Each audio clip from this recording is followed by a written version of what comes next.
Here we are at problem 3R from the limits summer packet. We have the limit as x approaches negative infinity of this cube root with a bunch of stuff inside.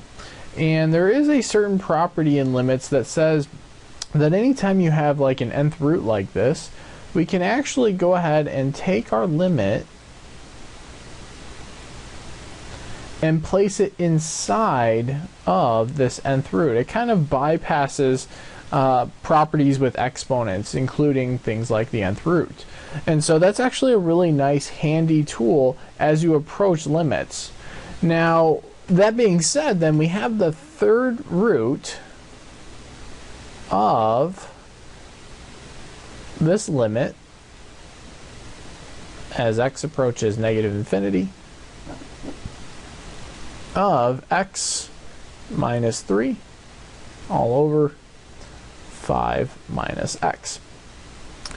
Now, when we're looking at limits, and as especially they approach, infinity or negative infinity, a lot of these other numbers like this minus 3 and this 5, they really don't play a role when you start comparing things at that level of infinity. So we can kind of ignore them for right now. And at this point,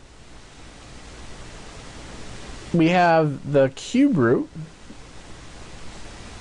of the limit as x approaches negative infinity of, really, before we had x divided by negative x. Well, x divided by negative x just simply comes out to be negative 1. And the limit as x approaches infinity or negative infinity of some constant number just is really that constant number. So we end up then with having the cube root of negative 1. So then the cube root of negative 1 just comes out to be negative 1. So the limit for problem 3R just ends up coming out to be negative 1. And again, if you were kind of like a little iffy on maybe some of those properties with limits, we're definitely going to talk about that.